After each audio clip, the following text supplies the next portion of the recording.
and the massive crowds recognizing you here at the convention. And what was it like the first time you were recognized? Ever? Ever. Well, there's something that you notice about people and their presence. Their whole energy changes when their brain is trying to work something out. Mm-hmm. So once you become aware of that, I mean, I get it myself, so that's how, after experiencing it myself, I've become aware of how people, just subtle things, they'll see something and then they'll go, they do the double take. Right, the blink. And then they're still for a second, so it's kind of like predators out on the prairie. Their vision is based on movement. Exactly. And they're still for a minute. And then the elbow, if they have a companion. And then it's the look away. They haven't noticed. They don't know that I've spotted them. They're not in my sights. I'm just looking at this ceiling. And then it's a slightly more rigorous elbow action. But you notice it. It really takes over the whole body. There's this incredible stillness. If it's a footballer, whoever it is, someone you knew from high school, something just happens because you can't multitask as well. So you just everyone slows down when their brain's trying to work through all the connections, get everything firing to work out who it is that they've just seen. And so I can spot that really quickly now.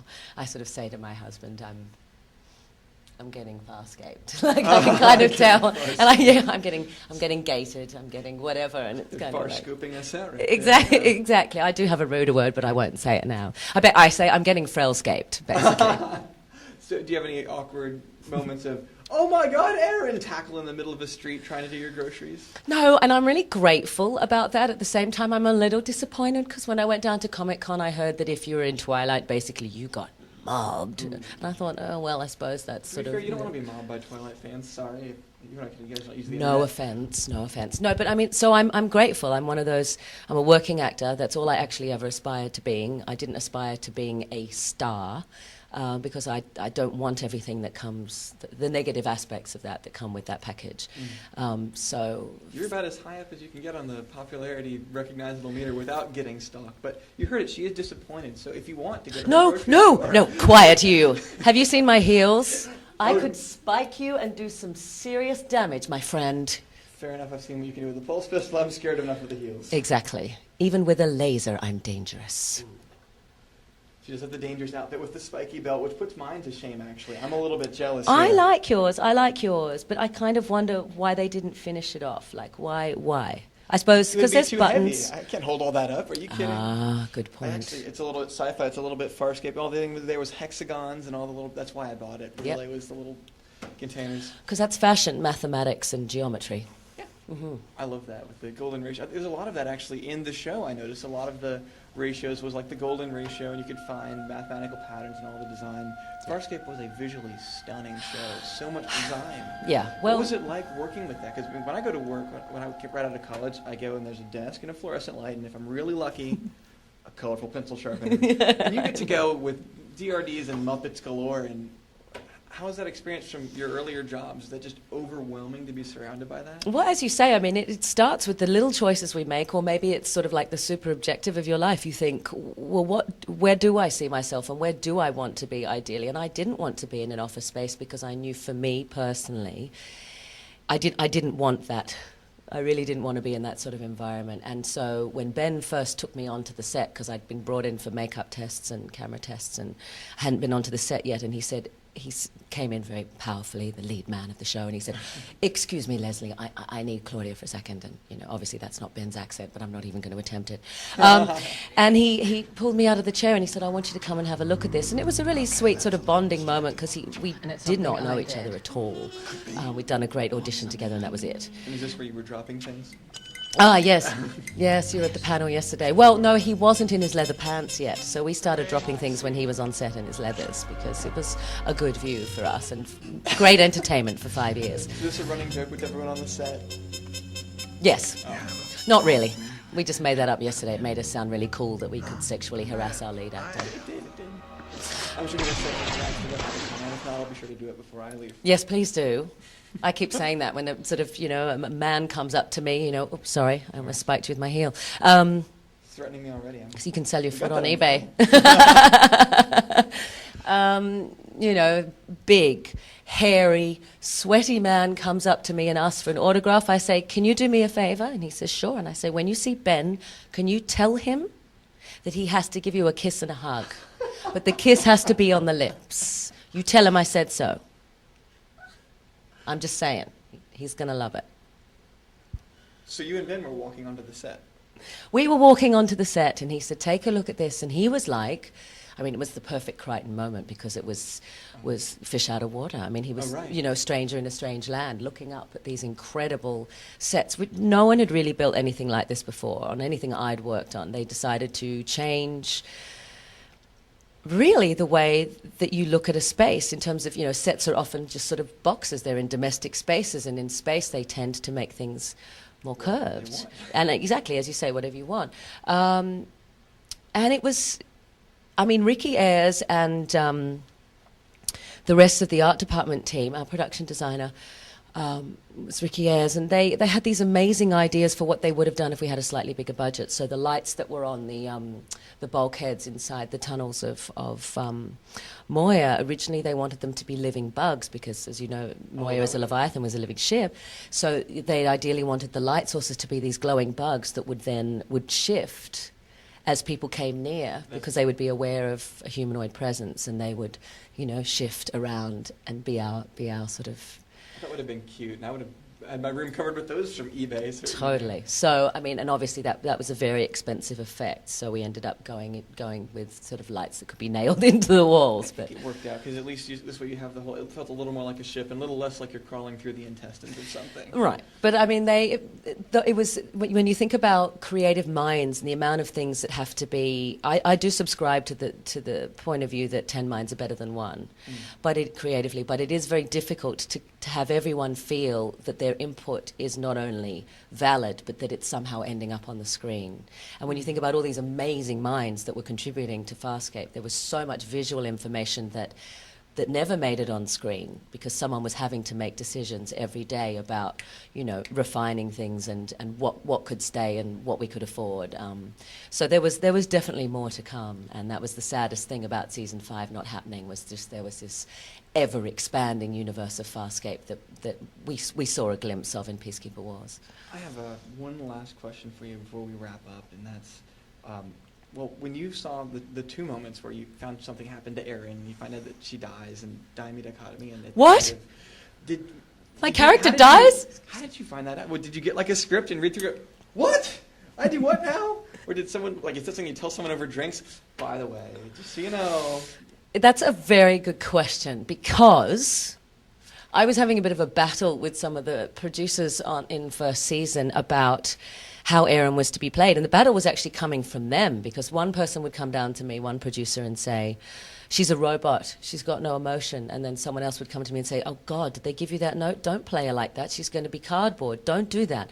And they were doing that to Gigi. Do her with an American accent.